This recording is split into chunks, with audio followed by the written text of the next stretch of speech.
यहाँ पे मैं अपने डेस्कटॉप पे आ गया हूँ और सबसे पहले ओपन कर लेते हैं डार्ट पैड। अगर ओपन करना है तो आप यहाँ पे डायरेक्टली यूआरएल पे dartpad.dev यूआरएल पे लिखेंगे तो ये डार्ट पैड ओपन हो जाएगा। अगर कुछ प्रॉब्लम इसमें होता है ओपन करने में, आई थिंक कोई प्रॉब्लम होगा नहीं। dartpad.dev इसका ऑफिशियल यूआरएल है। फिर भी अगर आपको यूआरएल में कोई प्रॉब्लम होता है, आप इस हैंडी बुक में आएंगे और यहाँ पे मैंने डार्ट पैड का लिंक देख के रखा हुआ है। डायरेक्टली डार्ट पैड के लिंक पे यहाँ पे इस पर क्लिक करेंगे तो आपको डार्ट पैड यहाँ पे ओपन हो जाएगा। ठीक है, ये डार्ट पैड का मैंने लिंक देख के रखा हुआ है। तो ये जो हैंडी बुक मैंने प्रिपेयर करता चल रहा हूँ वीडियो के अकॉर्डिंग, ये सारा मैं डिस्क्रिप्शन बॉक्स में डालता भी जा रहा हूँ। अगर आपको कुछ भी प्रॉब्लम हो कॉन्सेप्ट में या कुछ भी, तो आप हैंडी बुक में आकर के उससे आप कभी भी रेड कर सकते हैं, एक्सेस कर सकते हैं। तो चलते हैं अपने आज के टॉपिक्स पे, जो कि अपना है कलेक्शन डार्ट का। इसमें हम लोग आज जो कवर करेंगे वो है लिस्ट। सबसे पहले कलेक्शन होता है क्या, उससे हम लोग समझते हैं एक बार, क्योंकि बहुत लोग यहाँ पे ऑलरेडी अलग अलग लैंग्वेज में कलेक्शंस जान रहे होंगे, बट वैसे भी व्यूअर्स होंगे जो डायरेक्टली इस वीडियो से ही स्टार्ट कर रहे होंगे, इन्हें कलेक्शंस के बारे में उतनी नॉलेज नहीं होगी। तो मैं उन लोग के लिए भी एक बार थोड़ा सा इंसाइट्स डाल देता हूँ कि कलेक्शंस होता क्या है। तो कलेक्शन से बेसिकली एक ऑब्जेक्ट होता है जहाँ पे हम लोग वैल्यूज़ को स्टोर कर पाते हैं। जैसे कि अगर आपने सी प्रोग्रामिंग पढ़ी होगी तो वहाँ पे आपको एरे मिला होगा। ठीक है, एरे के केस में होता क्या है कि हम लोग सिमिलर टाइप के वैल्यू को रख पाते हैं। अगर इंटीजर टाइप के वैल्यू को रखना है तो सिर्फ और सिर्फ वहाँ इंटीजर्स ही रख पाएंगे एरे में।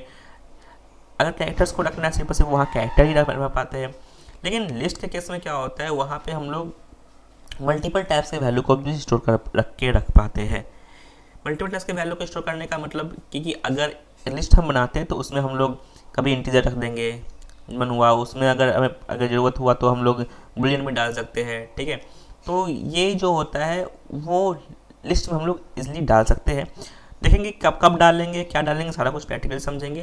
तो बेसिकली अगर बात की जाए कलेक्शन है क्या, तो कलेक्शन से एक तरीके की ऑब्जेक्ट है जहाँ पे हम लोग सेम टाइप के या डिफरेंट टाइप्स के वैल्यू उसको वहाँ पे हम लोग स्टोर करके रख पाते हैं। 3 टाइप के कलेक्शंस यहाँ पे डार्ट में पाए जाते हैं। फर्स्ट हो गया लिस्ट, सेट एंड मैप। तीनों में सारे डिफरेंसेस आपको देखने को मिलेगी, बट हम लोग डिफरेंस यहाँ पे नहीं, यहाँ पे सिस्टम यहाँ पे कवर करेंगे जहाँ पे आपको समझ में आ जाएगा कि लिस्ट में क्या डिफरेंस है एंड सेट्स में क्या डिफरेंस है। तो फर्स्ट ऑफ ऑल समझते हैं कि लिस्ट होता क्या है। लिस्ट सबसे ज़्यादा यूज होने वाला, यहाँ पे मैं इस वीडियो को थोड़ा सा लॉन्ग हो सकता है, मे बी आप स्टार्टिंग से लास्ट तक देखें, क्योंकि बहुत सारे यहाँ पे कॉन्सेप्ट्स आपको मिलने वाले हैं, जो कि आपका फ्लटर का जब स्टार्ट करूँगा एप्लीकेशन बनाना तो वहाँ पे सबसे ज़्यादा यूज होने वाला जो कलेक्शन है वो की लिस्ट है, लिस्ट रहेगा। लिस्ट होता क्या है, तो लिस्ट सबसे ज़्यादा यूज होने वाला कलेक्शन है डार्ट प्रोग्रामिंग में। और ये एक ऑर्डर, ये यहाँ पे ध्यान देने वाली बात है कि एक ऑर्डर्ड कलेक्शन है। ये इस चीज़ को ध्यान रखिएगा कि एक ऑर्डर्ड कलेक्शन है, क्योंकि ऑर्डर्ड कलेक्शन कहने का मतलब ये इंडेक्सेस के अकॉर्डिंग वैल्यू को स्टोर करके रख पाता है। इंडेक्स के अकॉर्डिंग वैल्यू स्टोर करने का मतलब इस तरीके से एरे में वैल्यू स्टोर होती है। पर्टिकुलर इंडेक्स पे, 0 इंडेक्स पे पहली वैल्यू, फर्स्ट इंडेक्स पे सेकेंड वैल्यू, थर्ड इंडेक्स पे नेक्स्ट वैल्यू स्टोर होते हैं इंडेक्स के अकॉर्डिंग। सिमिलरली लिस्ट में भी वैल्यू इंडेक्सेस के अकॉर्डिंग स्टोर होते हैं। अब टाइप्स ऑफ लिस्ट की बात की जाए तो लिस्ट के को मैंने यहाँ 2 कैटेगरीज में डिवाइड किया है।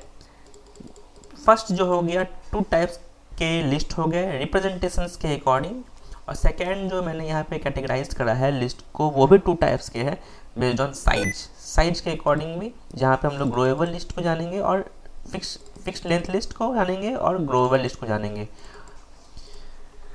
सबसे पहले चलते हैं रिप्रेजेंटेशंस के अकॉर्डिंग। रिप्रेजेंटेशंस के अकॉर्डिंग अगर बात की जाए तो ये 2 टाइप के लिस्ट आपको रिप्रेजेंट करते हैं। पहले हो गया लिस्ट जिसमें कोई भी एंगुलर ब्रैकेट में टी वगैरह नहीं लिखा हुआ है। नेक्स्ट वाले में आप देख रहे हैं कि यहाँ पे एंगुलर ब्रैकेट में टी लिखा हुआ है। टी का स्टैंड्स करता है यहाँ पे टाइप।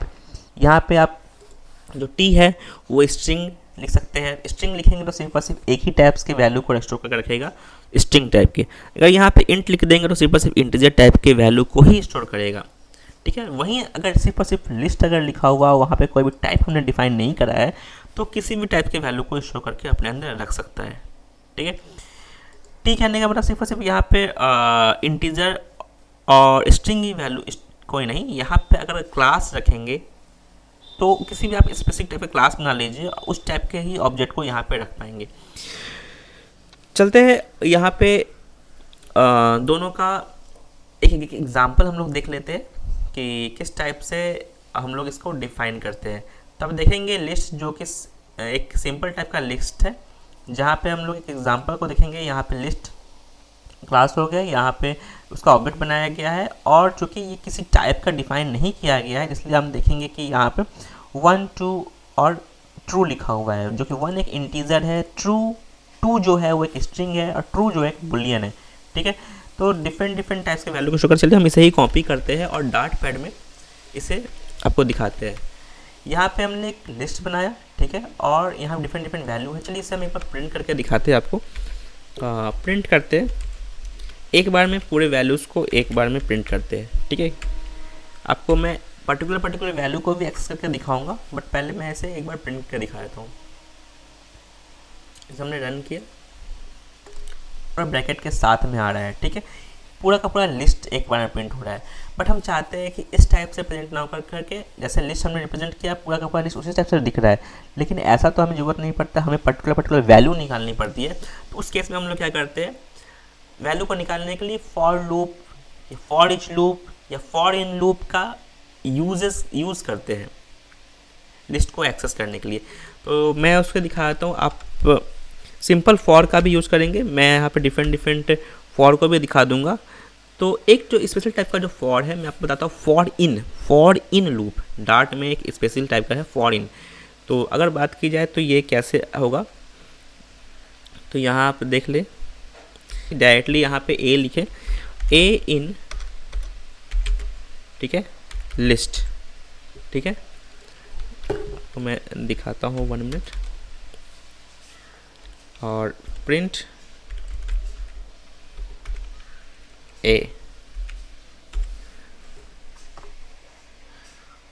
अब यहाँ पे है कि ए को हमने डिफाइन नहीं करा है, तो इससे हम लोग डिफाइन करते हैं वैर टाइप का। ठीक है, क्योंकि ये भी पता नहीं कभी यहाँ पे कभी यहाँ पे इंटीजर आएगा 1 आएगा, कभी TWO2 आएगा, ठीक है, और कभी ट्रू आएगा। तो आपने पहले से पढ़ रखा, मैंने जब इससे पहले का वीडियो बनाया है जहाँ पे मैंने बहुत अच्छे से वैर, डायनेमिक, इन सभी को क्लियर करा है। अगर आपने उस वीडियो को नहीं देखा है तो पहले उस वीडियो को देख लो, आपके वैर और डायनेमिक क्यों यूज़ करते हैं। तो चलिए चलते हैं, इसे देखते हैं कि एक बार रन भी करते हैं, इस लाइन को हम लोग कमेंट कर देते हैं। ठीक है, आउटपुट को देखते हैं कि क्या आउटपुट आता है। रन पे हमने प्रेस करा, देखिए यहाँ पे लिस्ट के पैटर्न में ना प्रिंट होकर के यहाँ पे वैल्यूज़ हमने मिल चुकी है। तो आप यहाँ ध्यान दीजिए कि मैंने एक आपको नए टाइप के फॉर के बारे में बताया, फॉर इन। ठीक है, अगर यहाँ पे सपोज कीजिए कि अगर हमने यहाँ पे इन डाला था तो क्या होता, चलिए एक बार मैंने इंट यहाँ पे डाल दिया, तो पहला वैल्यू इंट है ना, दूसरा वैल्यू क्या है, स्ट्रिंग, तीसरा वैल्यू क्या है, बुलियन। चलिए देखते हैं कि क्या होता है इस केस में। अगर हम लोग वैर हटाकर इन डाला, रन कर रहे हैं, क्या कोई एरर आता है या क्या आता है, किस टाइप की वैल्यू, किस टाइप के आउटपुट यहाँ पर हमारे सामने आते हैं। एक बार कंपाइल हो जाए पता चल जाएगा हमें। देखिए यहाँ पे 1 तो प्रिंट हुआ, उसके बाद देखिए कि 2 जो है वहाँ पे इसको टाइप एरर आ गया, क्योंकि ये 2 जो है वो क्या है, इंटीजर नहीं है ना। तो आपने वैर का था यूज करा, ठीक है। एक बार डायनेमिक का भी यूज कर लेते हैं, DYNAMIC, डायनेमिक हमने लिख दिया। तो डायनेमिक और वैर दोनों ही क्या करता है कि वो वैल्यू, जिस टाइप के वैल्यू को डालेंगे उस टाइप का अपना ए बन जाएगा। एक बार सिर्फ अगेन रन करते हैं। हमने पिछले बार में वैर को देख करके रन किया था, इस बार डायनेमिक को देख के रन किया। तो आपको कॉन्सेप्ट्स पूरा क्लियर होता चल रहा है कि हम लोग लिस्ट किस टाइप से डिफाइन करते हैं। ठीक है, अगर जो नेक्स्ट है टी टाइप, हाँ नेक्स्ट जो यहाँ पे है वो स्ट्रिंग टाइप का, टाइप का, तो मैं इसे भी एक बार कर देता हूँ। यहाँ पे हम लोग लिखते हैं लिस्ट और टाइप दे देते हैं, टाइप इंटीजर टाइप का ही करके देखता हूँ। इंटीजर हमने बनाया, ठीक है, सिर्फ और सिर्फ यहाँ पे इंटीजर्स वैल्यू ही रहेंगे। हम यहाँ पे करते हैं 10 20 30, ओके। हाँ यहाँ पे एक वैल्यू, एक वेरिएबल बना लेते हैं, सॉरी छूट गया था अपना वेरिएबल, लिस्ट नाम का हमने एक वेरिएबल बना दिया। और लिस्ट, चलो माई लिस्ट बनाता हूँ, माई लिस्ट टाइप का हमने वेरिएबल बनाया। इस माई लिस्ट को हम लोग कर लेते हैं कॉपी, और अगेन इसे हम लोग फॉर इन में एक बार रन करते हैं। हमने लिखा फॉर, आपको अब ये समझ में आ चुका है। यहाँ पे हम लोग इंट लिख सकते हैं क्योंकि किसी पास सिर्फ इंटीजर ही है। हमने ए लिखा और इन लिस्ट को हमने लिखा है माई लिस्ट। अब इसे हम लोग प्रिंट करते हैं, प्रिंट ए, क्योंकि ए में सारे वैल्यूज़ आते जा रहे हैं। अब इसे हम लोग एक बार रन करते हैं, लेट्स सी, देखिए यहाँ सारे वैल्यूज़ प्रिंट हो चुके हैं, ठीक है। यस, यहाँ पे एक चीज़ और ध्यान दें कि हमने यहाँ पे इंट लिखा है, तो क्या यहाँ पे हम लोग वैर लिख सकते हैं इस टाइप को? लेट्स सी क्या ये पॉसिबल है या कोई एरर देता है। चलिए देखते, बताते हैं आपको। यहाँ पे अगर हम लोग वैर लिखते हैं तो क्या होता है, ध्यान दें। अगर वैर लिखते हैं तो यहाँ पे अब आपको पता है, सपोज आप सोच रहे हो कि यहाँ वैर लिखेंगे तो ये ऑटोमेटिक टाइप के वैल्यूज़ को स्टोर करेगा, लिस्ट हो जाएगा वेरिएबल टाइप का, बट ऐसा नहीं है। इस केस में क्या होता है, तो यहाँ आप देख सकते हैं the var keyword can't used as type name. यहाँ पे प्रीडिफाइंड, यहाँ पे वैर जो हो गया या डायनेमिक हो गया, इन सभी को यहाँ पे नहीं लिख सकते हैं, ठीक है। तो अपने ये समझ गया, यहाँ पे इंटीजर टाइप भी हो गया रिप्रेजेंटेशंस के अकॉर्डिंग, और किस टाइप से एक्सेस करते हैं वो समझ गए। Now let's see the next topic, that is the second type, fixed length list and growable list. ये टाइप्स ऑफ लिस्ट है साइज के अकॉर्डिंग। फिक्स्ड लेंथ लिस्ट क्या होता है कि अगर हम लोग ऐसा लिस्ट बनाते हैं जिसमें पहले से ही साइज डिफाइन कर देते हैं, ठीक है, तो उसे फिक्स्ड लेंथ लिस्ट बोलते हैं। अगर हमने साइज बना दिया लिस्ट का 5, तो उसमें 5 एलिमेंट्स आएंगे, 6 एलिमेंट डालेंगे वहाँ एरर आ जाएगी, ठीक है। ग्रोएबल लिस्ट जो होता है अपन डायनेमिक नेचर का होता है, उसे हम लोग रन टाइम में डिफाइन करते हैं कि हमें कितनी लिस्ट की साइजेस चाहिए, ठीक है। वो अपने अकॉर्डिंग हम लोग बढ़ा सकते हैं, घटा सकते हैं। यहाँ पे हम लोग टाइप्स ऑफ लिस्ट को हम लोग देखने वाले हैं। 2 टाइप्स ऑफ लिस्ट है, बट मैं आपको बता दूँ कि मैं 2 टाइप लिखा है, fixed list, fixed length list and growable list, लेकिन अभी जो यूज होता है वो है ग्रोएबल लिस्ट होता है। फिक्स्ड लेंथ ऑफ लिस्ट पहले हुआ करता था, बट मैं इस कॉन्सेप्ट को डाल दिया हूँ इसलिए क्योंकि आपको पता हो कि कौन सी चीज़ पहले थी और डेप्रिकेट हो गई है। ये डेप्रिकेट हो चुकी है, ठीक है। नल सेफ्टी जब से लगा हुआ है तब से ये डेप्रिकेट हो चुकी है फिक्स्ड लेंथ लिस्ट। हुआ क्या करता था इस केस में, मैं एक बार आपको बता देता हूँ। Fixed length of list deprecate हो चुका है, जो अब वर्क नहीं करेगा। मैं आपको दिखा देता हूँ। इसमें फिक्स्ड लेंथ ऑफ लिस्ट में आप यहाँ देखेंगे कि पहले हुआ करता था कि साइज हम डिफाइन करते थे और यहाँ पे उन साइज को हम इनिशियलाइज किया करते थे इस अकॉर्डिंग। मैं आपको दिखा दूँ, यही सारे सिंटेक्स को अगर मैं कॉपी करता हूँ और डार्ट पैड में पेस्ट करता हूँ और रन करने की कोशिश करता हूँ, क्या कोई एरर आता है या नहीं, आप खुद ही देख लो। मैंने यहाँ पे एक बार आपको पेस्ट भी करके रखा हुआ है, मैं आपको दिखाई देता हूँ। मैं पेस्ट ही किया था, ऐसे रन करते हैं, देखते हैं। रन किया हमने, आप देखें यहाँ लिख रहा है default list constructor is not available in null safety. ये डेप्रिकेट हो चुका है। यहाँ पे आप देखेंगे तो यहाँ है डेप्रिकेटेड, मैसेज भी आ रहा है, यहाँ पे डेप्रिकेट हो चुका है, ठीक है। तो ये पहले हुआ करता था, मैं इसलिए आपके यहाँ डाल दिया हूँ कि आप समझे कि कौन सी चीज़ डेप्रिकेट हो चुकी है, उसे हमें अभी नहीं यूज़ करना है, ठीक है। अब जो हम लोग यूज़ करते हैं वो ग्रोएबल लिस्ट होते हैं, हमें फोकस पूरा इसी पे करना है। ग्रोएबल लिस्ट क्या होता है? ग्रोएबल लिस्ट अब किस टाइप से डिफाइन होते हैं वो आप ध्यान दें कि हमें एक एम्प्टी लिस्ट बनाते हैं, उसमें कोई भी हम लोग वैल्यू नहीं डालते। यहाँ हम देखेंगे कोई वैल्यू नहीं डाला है। उसके बाद हम यहाँ पे लिस्ट के मेथड्स यूज़ करते हैं वैल्यू को ऐड करने के लिए, ठीक है। यहाँ पे आप इसे ध्यान दें किस टाइप से हम ग्रोएबल लिस्ट हम लोग बनाए हुए। मैं इसी को कॉपी करता हूँ और आपको दिखाता हूँ। मैंने इसे किया कॉपी, डार्ट पैड पे आते हैं और इसे बैक करते हैं। मैंने इसे किया पेस्ट। देखिए यहाँ पे लिस्ट हो गया, इसका टाइप क्या है, स्ट्रिंग है, और इस स्ट्रिंग में हमने अभी कोई भी वैल्यू नहीं डाला है क्योंकि एक एम्प्टी लिस्ट है। और इस एम्प्टी लिस्ट में हमने नेम्स डॉट ऐड एक मेथड है जो कि वैल्यू को ऐड करने का काम करता है लिस्ट में। हमने यहाँ पे 3 वैल्यू जो कि स्ट्रिंग है, 3 नेम डाले हैं और अपने लिस्ट का नाम क्या है, नेम्स। हम यहाँ पे नेम्स लिखेंगे, यहाँ पे लिखे NAMS नेम्स लिख करके अब इसे हम रन करते हैं। लेट्स सी, देखिए यहाँ पे नेम्स लिखा हमने और यहाँ पे हमें तीनों वैल्यू मिल चुकी है, लिस्ट किस अकॉर्डिंग मिली है। अब हम चाहते हैं कि इससे यहाँ से इस वैल्यू को लूप से निकालना।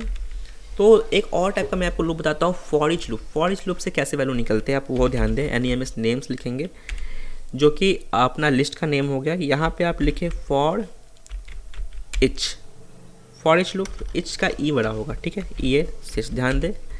फॉर ईच लूप लिखने के बाद यहाँ पे आप एक एलिमेंट की ज़रूरत पड़ेगी, ठीक है। मतलब कोई भी आप वैल्यू लिख सकते हैं। मैंने ई लिखा या आप AB लिख दो, कुछ भी वैल्यू का नाम दे दो, ठीक है। देन आफ्टर आप यहाँ पे इस लास्ट में आपको एक टर्मिनेटर लगा लेना है फॉर ईच के लास्ट में, पैरामीटर लगा दिया, और जो भी वैल्यू आएगी इस नेम्स की वैल्यू इस ए बी में आएगी। आप इस ए बी को प्रिंट कर दो, प्रिंट ए बी, ठीक है। अब इस फॉर ईच लूप को एक डिफरेंट टाइप का फॉर ईच लूप है, मैंने आपको इसमें फॉर को भी समझाने की कोशिश की है। यहाँ देखिए वैल्यू निकल गई है। इसी को हम लोग एक अलग टाइप से भी फॉर ईच लूप को यूज़ करते हैं, fat arrow function lambda expression के रूप में।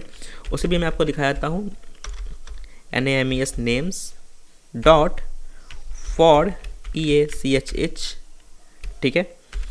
अब यहाँ पे मैंने बोला कि कोई भी कुछ भी लिख सकते हैं। यहाँ पे सपोज आप लिखते हैं वैल्यू, ठीक है, वैल्यू वैल कुछ भी लिखना है लिख लीजिए। उसके बाद यहाँ पे आपको फैट एरो फंक्शन लगाना है, जो कि हमारा स्टेटमेंट एक है, तो हम लोग लैम्डा एक्सप्रेशन या फैट एरो यहाँ पे यूज कर सकते हैं। अगर आपको लैम्डा एक्सप्रेशन या फैट एरो के बारे में नहीं पता तो मैं इसका एक स्पेसिफिक वीडियो बनाऊँगा जहाँ पर आपको ईजिली ये बताऊँगा। बट यहाँ पे क्योंकि मैं कलेक्शंस को रिट्राइव कर रहा हूँ तो आपको चाह रहा हूँ कि फॉर ईच के बारे में थोड़ा बता दूँ आपको। यहाँ पे आप प्रिंट लिखें और देन आफ्टर वैल्यू। अब इसे प्रिंट करते हैं, देखते हैं आउटपुट क्या आता है। ऊपर वाला अपना फॉर ईच का वही पैटर्न है, नीचे वाला भी आपका फॉर है जो कि लैम्डा एक्सप्रेशन के साथ है। तो यहाँ पे हो गया। चलिए मैं इससे यहाँ से हटा देता हूँ। यहाँ हटाने के बाद एक बार इसे रन करते हैं। अब देखते हैं आउटपुट क्या आता है। देखिए यहाँ पे फैक्टर का हमने यूज़ देख लिया, किस टाइप से वैल्यू यूज ऐड करते हैं वो हो गए। अब आपको कोई वैल्यू इसमें से रिमूव करना है, इंसर्ट करना है, या एक बार में वैल्यू को ऐड करना है, तो यहाँ पे मैंने ऑलमोस्ट 10 मेथड्स लिखे हैं। आप इन मेथड्स का कोई भी यूज़ कर सकते हैं। हमने ऐड मेथड का यूज किया वैल्यू ऐड करने, ऐड ऑल, एक बार में सारे वैल्यूज़ को आप ऐड कर सकते हैं, ठीक है, ऐड ऑल लिख करके। चलिए मैं आपको ऐड ऑल का भी एक यूज़ आपको बता देता हूँ। ऐड ऑल आप इस तरीके से यहाँ पे नेम्स, पहले यहाँ पे आप नेम्स लिखे, नेम्स डॉट ऐड ऑल, ठीक है, ऐड ऑल कीजिए। यहाँ पे एक बार में डाल दीजिए 1 2 3 4 5 6 7 8, ठीक है, ओके। अब ये यहाँ पे एरर आ गया क्योंकि हमने तो यहाँ स्ट्रिंग लिखा है ना। चलिए इस बार इससे हम लोग क्या करते हैं, इंट कर देते हैं। 1 मिनट, इसे स्ट्रिंग की जगह पे इसे इंटीजर कर देते हैं, इंटीजर कर देते हैं और इन सभी को हटा देते हैं, ठीक है। अभी क्या है, जो भी वैल्यू है वो वैल्यू यहाँ पे आएगा और प्रिंट हो जाएगा। चलिए इसे रन करते हैं। फॉर ईच में हमने उस वैल्यू को रखा ही था और सारे वैल्यूज़ को हमने प्रिंट कर लिए, ठीक है। तो इस टाइप से हमने ऐड ऑल का भी मेथड्स का यूज़ देख लिया। आप यहाँ पे जितने भी मैंने मेथड्स डाले, इंसर्ट्स क्या करता है, तो इंसर्ट्स में आपको यहाँ पे बस अभी थ्योरी दे देता हूँ, आप इसका ही प्रैक्टिकल यूज करके आप स्टार्ट पैड में करके खुद से देख सकते हैं। कोई भी प्रॉब्लम आएगी तो आप मुझे कमेंट करें, मैं उस मेथड्स का ही पर्टिकुलर वीडियो बना दूंगा। जैसे मैं यहाँ पे हमने ऐड ऑल देख लिया। इंसर्ट क्या बोलता है, तो यहाँ पे insert the element at specific position of the list. किसी भी पोजीशन में आपको अगर ऐड करना हो, जैसे मैं इंडेक्स इंसर्ट, यहाँ पे सारा कुछ मैंने कमेंट्स में लिखा हुआ है। इसमें हमें 4 को इंसर्ट करना है इंडेक्स 1 पे, तो हम लोग इंसर्ट इस टाइप से यूज करते हैं, ठीक है। उस टाइप से रिमूव करना है तो एक बार में हम लोग रिमूव करना है, किसे रिमूव करना है, 2 को रिमूव करना है, तो फर्स्ट अकरेंस वाला 2 को रिमूव करेंगे। रिमूव एट किस इंडेक्स पे रिमूव करना है, रिमूव एट 1, तो यहाँ पे फर्स्ट इंडेक्स के वैल्यू को रिमूव कर देगा, ठीक है। तो फर्स्ट इंडेक्स में क्या है, 2 है, 0 इंडेक्स पे 1 है, फर्स्ट इंडेक्स पे 2 है। रिमूव लास्ट, इससे लास्ट वैल्यू रिमूव हो जाएंगे, ठीक है। क्लियर करने पे सारा वैल्यू क्लियर हो जाएगा। लेंथ से हमें पता करना पड़ता है कि इस लिस्ट का लेंथ का साइज क्या है। इज़ एम्प्टी पता करता है कि हमारा लिस्ट है वो एम्प्टी है या नहीं। इज़ नॉट एम्प्टी ये भी बताता है कि हमारा लिस्ट अभी एम्प्टी नहीं है। ये ट्रू और फॉल्स बुलियन वैल्यू रिटर्न करते हैं। इस टाइप से मैंने 3 यहाँ पे मेथड्स डाल के रखे हुए, आप इसका यूज करके देख ले। अगर मैं यहाँ पे यूज इसलिए नहीं कर रहा हूँ क्योंकि वीडियो काफ़ी लॉन्ग हो चुका है, आप इसका यूज खुद से भी कर सकते हैं। ये आपके लिए मैंने एक टास्क छोड़ दिया हुआ है, इससे आप एक बार करें। कोई प्रॉब्लम हो मुझे कमेंट करें, मैं उसका रेजोल्यूशन ज़रूर करूँगा। तो आज के वीडियो के लिए इतना ही। लिस्ट जो टॉपिक है हमने इसे कवर कर लिया। नेक्स्ट टॉपिक जो है हम इसका सेट्स जो है सेट्स पे कवर करेंगे और मैप जो है मैप को कवर करेंगे। तो आज के वीडियो को इतना ही, मिलते हैं अगले वीडियो में। Thanks for watching.